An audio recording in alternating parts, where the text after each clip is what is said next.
Pessoal, nós vamos agora conversar um pouquinho com a Bruna Trindade.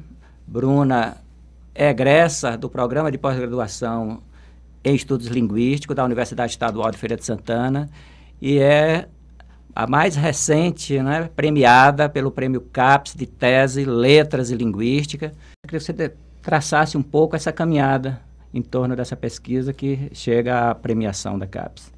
Bom, essa pesquisa, ela vem respondendo a uma agenda, né, do Programa de História sobre o Português Brasileiro, desenhada pela professora Rosa Virginia Matos e Silva, uma grande linguista aqui da Bahia. E uma dessas agendas tem a ver com a sócio-história do português brasileiro. Então, não apenas as questões propriamente linguísticas, mas todas as questões sócio-históricas, demográficas, com foco específico na vertente indígena, né? Que por muito tempo não se estudou muito pela carência de material, né? O nosso foco por muito tempo foi a vertente africana pela produção de documentos por africanos alfabetizados, né, que aqui estavam. Mas essa pesquisa, ela responde a uma necessidade desse estudo, né, dessa pesquisa no Brasil Colônia, focando na contribuição dos indígenas para a constituição do nosso português brasileiro, que tem uma história muito diferente do português europeu. Então, os 3 agentes, né, majoritários que influenciaram a formação desse nosso português foram os europeus, né, o português de Portugal mesmo, os portugueses, os indígenas que aqui já estavam e os próprios africanos que vieram depois. Então, o período de corte temporal, né, dessa minha pesquisa é justamente um período muito crítico, que é quando os jesuítas eles são expulsos daqui e o processo de escolarização fica a cargo de muitas pessoas, né? Então, o primeiro documento que pretendia responder essa agenda na época, em 2013, foi o Plano de Civilização dos Índios da Bahia, né, escrito por Domingos Muniz Barreto, que era um brasileiro, um militar ilustrado, né, filho de portugueses, mas já nascido aqui. E ele propõe medidas para amansar, né, o termo que ele usa é justamente esse, de amansar esses indígenas que estavam aqui na capitania da Bahia no século XVIII, após a expulsão. Então, ele traz um relato de toda a situação desses indígenas, não só relatos linguísticos, né? Ele não descreve a língua, mas ele dá indícios do que era essa situação linguística aqui, né? Então, esse foi o primeiro documento que eu tive, ainda na iniciação científica, que foi descoberto na Universidade de Évora, quando eu fiz a minha mobilidade acadêmica para lá, e deu origem a um plano de trabalho aqui, orientado pela professora, né, Zenaide Carneiro. Ela é filiada ao programa também de estudos linguísticos daqui da UFES. E, anteriormente, eu só tinha trabalhado com cartas do século XX, né, respondendo uma demanda do Projeto Vozes, né, que era o português do semiárido aqui. E aí nós tivemos essa necessidade de trabalhar com o Brasil colonial, respondendo essas vias de pesquisa que o próprio Antônio Ruaz e a professora Matos e Silva, eles demarcaram como a necessidade de estudar não apenas as produções escritas, né, dos africanos, mas também todos os processos linguageiros que estiveram ligados à formação do português brasileiro, à vertente indígena e também à constituição da língua geral. A língua geral é uma expressão muito própria desse momento de colonização, e a gente vai ver, né, em toda essa documentação setecentista, desse momento, né, de expansão da língua portuguesa, porque é um conceito realmente político, né? Muito mais do que estritamente linguístico, mas ele é um conceito político. E esse documento, o Plano de Civilização, ele vai trazer essa menção a uma língua brasílica, né? A definição de língua geral a gente não vai achar em nenhum documento propriamente setecentista, não vai haver uma explicação do que seria a língua geral, né? Esse conceito ele é mais acontece no século XVIII, a conceituação, né? Principalmente Arion Rodrigues, ele vai trazer um conceito mais amplo do que seria a língua geral. Mas a documentação vai se referir muito a essa língua, que era uma língua comum de todos os índios, né?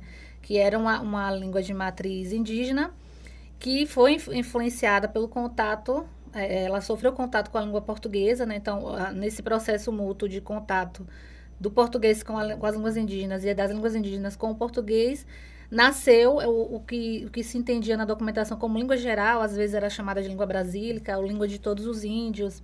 Então, por muito tempo, se acreditou, né, a classificação de Ariano Rodrigues, como eu disse, que era a classificação mais completa do conceito de língua geral, se acreditou que aqui na Bahia não havia condições para haver uma língua geral. E essa documentação do século XVIII, né, que descobri ainda na iniciação científica, ela traz a menção explícita a essa expressão, língua brasílica. Então, no mestrado, ainda em Portugal, eu elaborei, né, a primeira versão do meu projeto de pesquisa, que foi né, refinado aqui na UFES, mas foi lá que eu tive o contato com a documentação também da Universidade de Coimbra, sobre a língua geral amazônica, né, que é o Códice 69, que está alocado na Universidade de Coimbra, em Coimbra mesmo, em Portugal.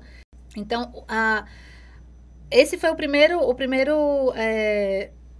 motivação, né? Essa questão de entender os contextos de produção dessa língua geral e entender o contexto ainda mais complexo, que é um contexto chamado pelo padre Antônio Vieira de Babel, né? Babel amazônica, pelas várias línguas que estavam ali.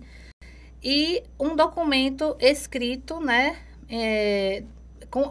Que tinha a descrição mesmo, né, explícita dessa língua, que não tinha um sistema alfabético. Então, muitos questionamentos, né? Como é que a gente vai lidar com um documento sobre uma língua indígena que não tem sistema alfabético, mas que foi escrito ali, quem escreveu esse documento, por que esse documento não foi trabalhado antes, né? Que é a gente procurar aquilo que não está explícito, né?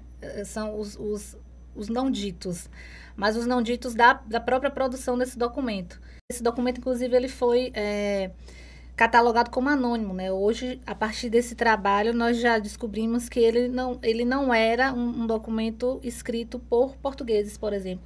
Todas as pistas indicam para uma produção alemã. Então, faz muito sentido não ter sido um documento tão valorizado nesse sentido pelas universidades portuguesas, porque uma das políticas de Pombal para esse tipo de documentação alemã era remetê-las para as bibliotecas alemãs, né? Inclusive, existem muitas produções sobre as línguas indígenas, documentações de próprio punho indígena que foram descobertas lá, né, nas bibliotecas da Holanda e da Alemanha. E a partir da edição filológica, né, o trabalho filológico, nós conseguimos rastrear a sócio-história desse português a partir da vertente indígena mesmo, através do estudo sócio-histórico desse documento, e a própria influência, né, dessa língua na formação do português brasileiro, partindo do princípio que essa língua geral ela foi utilizada para ensinar a língua portuguesa, né? Então, uma língua, né, a língua geral amazônica, ela é uma língua que resiste até hoje, né? Ela existe pelo nome de Nhangatu. Nós ainda vivemos no país multilingüe com várias línguas indígenas, ainda que pouco valorizadas. Aí é a necessidade de revitalização, né, de um olhar diferente para os estudos sobre os povos originários e que os coloquem como protagonistas realmente, né, não apenas como sujeitos passivos da colonização, mas de saber que foi uma língua que teve um papel ativo, né? Ela não foi simplesmente apagada, ela resiste e ela foi ensinada, ela serviu para ensinar a própria língua portuguesa aqui. Eu acho que ficou claro para a gente aqui o mérito, né, dessa tese ter sido premiado, né? Você já domina e já está mostrando caminhos, né, inclusive dando direcionamentos que são direcionamentos extremamente contemporâneos, né, dos estudos da filologia, da crítica textual, com a paleontologia, né, que a gente está começando a pensar um pouco, né, inclusive também, né, como pesquisador de literatura, a gente acaba sendo atraído, né, para essas questões.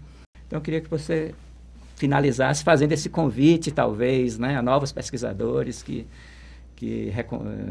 queiram trilhar esse caminho. Sim, a intenção realmente de uma pesquisa, né, universitária, né, de uma pesquisa científica é realmente devolver à sociedade, né, aquilo que nós produzimos, né, a pesquisa que serve apenas como título e se engaveta, ela é apenas vaidade. E agora já deixar, né, de antemão um recado sobre a publicação desse trabalho, né, que vai estar acessível, não apenas em PDF, mas também a publicação da série colonial, né? A minha tese faz parte desta série, que vai sair pela editora UFES, mas também outras cartas, agora já cartas de próprio punho indígena, né? Que são as cartas do professor Eduardo Navarro, que nós fizemos um novo trabalho, que foi organizado por mim, pela professora Mariana Fagundes, professora Zenaide, professora Alicia Durrá, sairá agora no final deste ano.